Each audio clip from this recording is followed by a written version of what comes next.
Olá pessoal, sejam bem-vindos novamente aqui nos nossos encontros. O tema é acidente de trânsito. E vamos sair dessa parte teórica, dessa aula morna, daquilo que não traz efetividade prática para você. Então vamos falar a primeira questão. Tira ou não tira aquele carro? Aconteceu o acidente. Eu preciso deixar o meu carro da forma como ele está, porque vai ser necessário fazer um boletim de ocorrência.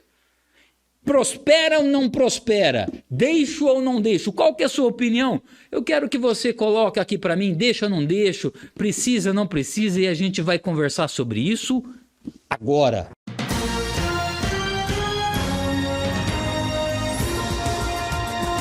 A resposta não é única, tudo vai depender.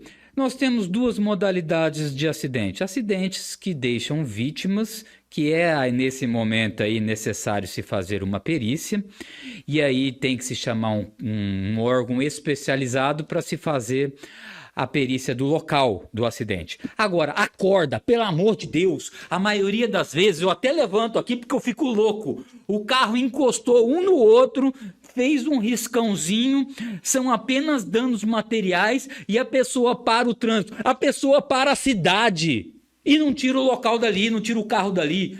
Ora, se aconteceu nesse acidente, se ele deixou vítimas, vai ser necessário você preservar o local.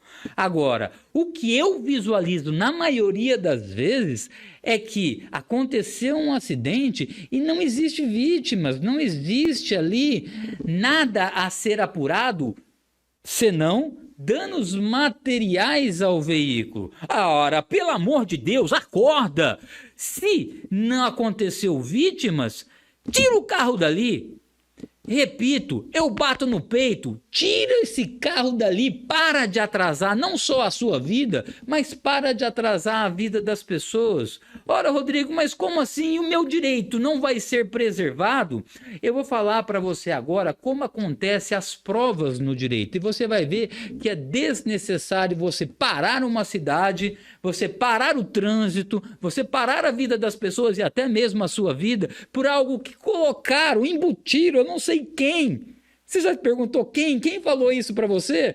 Não prospera? Ele está errado.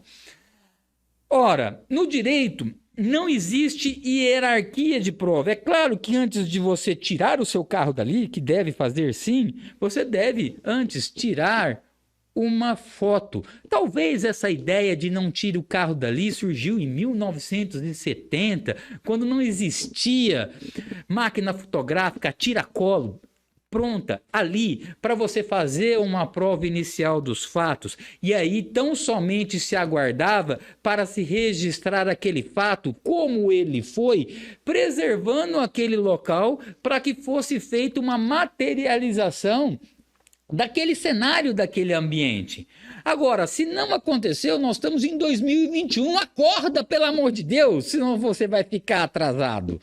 Nós estamos em 2021, não aconteceu vítima, pegue o seu celular, retrate, tire uma foto e imediatamente retire o seu carro do local, deixando com que as pessoas possam transitar livremente.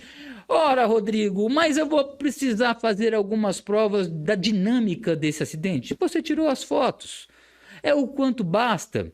Eu vou falar de como funciona o boletim de ocorrência, mas inicialmente, antes de falar do boletim de ocorrência, que é muito importante, eu quero falar das provas no direito. É claro, de maneira muito rápida, mas eu tenho certeza que você vai compreender. Não existe hierarquia de provas no direito. Ou seja, prova testemunhal não tem um valor X, prova documental não tem um valor Y, a foto, um vídeo não tem um valor estimado, tudo é prova, tudo vai ser levado ao juiz que vai formar o seu convencimento diante de tudo aquilo que você leva até a ele.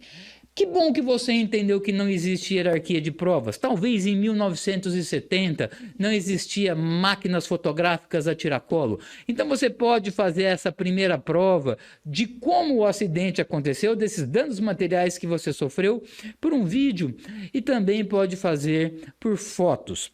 E aí você vai remover o seu carro daquele local e vai chegar assim o momento de se fazer esse boletim de ocorrência, que até mesmo pode ser feito de maneira virtual em algumas localidades. E nesse momento do boletim de ocorrência, a maioria dos policiais ou das cidades que tem um departamento de trânsito específico solicita você, remova o carro. Ele vai perguntar, tem vítima? Não, não tem? Remova o carro. E aí vai ser tomada uma primeira versão de cada uma das partes no boletim de ocorrência. Vai ser feita a qualificação das partes. E aí vai ser dada a oportunidade para você verbalizar a maneira e a dinâmica do acontecimento desse acidente. E também vai ser dada a oportunidade para outra parte verbalizar. E, Rodrigo, por que você me falou que o boletim de ocorrência ele é importante? Porque é um momento mais fervoroso. Gostou da palavra? Eu vou repetir para você. Fervoroso, ou seja, um momento em que o calor das emoções estampam a realidade. Porque depois orientações e informações alheias começam a contaminar a sua cabeça, ou de maneira positiva ou negativa, para que o fato tenha acontecido da maneira como você eventualmente tem o direito. Por isso que naquele momento em que não há interferência alheias, gostou também dessa palavra? Interferências alheias é o momento em que, em tese, se estampa a realidade dos acontecimentos e o juiz sabe disso. Por isso, aí sim, eu te peço uma atenção redobrada para que você coloque exatamente a forma como aconteceu. Ou, se você for advogado, ou uma pessoa que tenha um conhecimento, exatamente da forma que você futuramente tenha o direito. Conta isso para ninguém.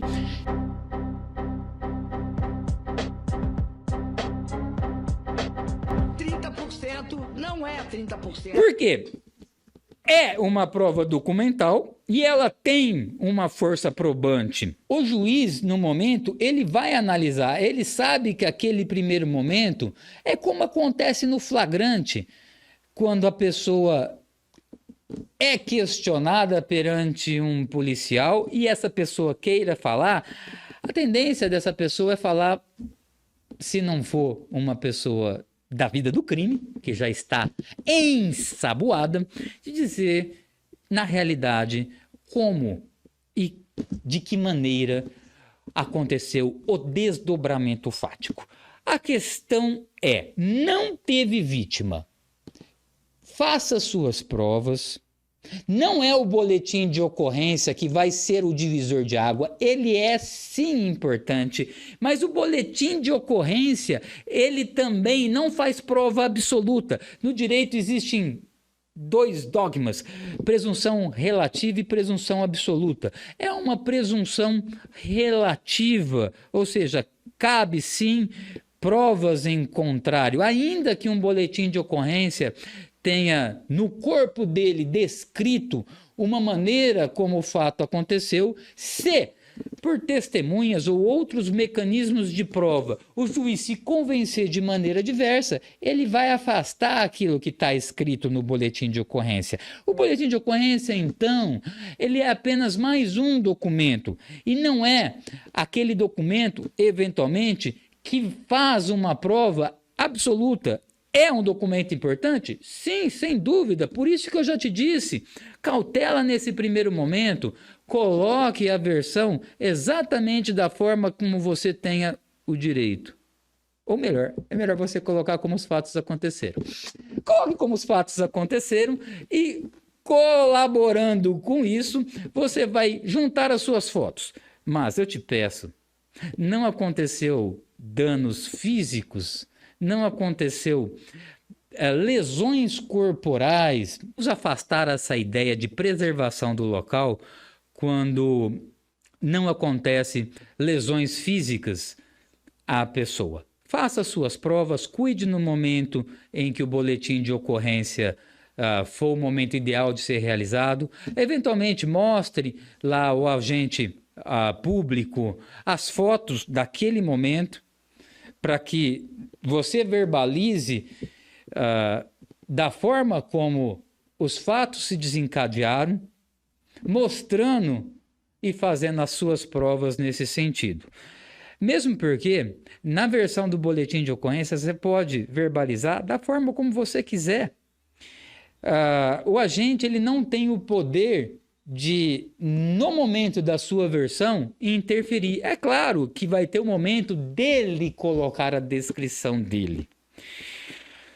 E eu tenho certeza que nesse primeiro momento nós ultrapassamos a questão do boletim de ocorrência. No próximo encontro, nós vamos falar sobre a reparação desses danos. Como acontece essa dinâmica da reparação.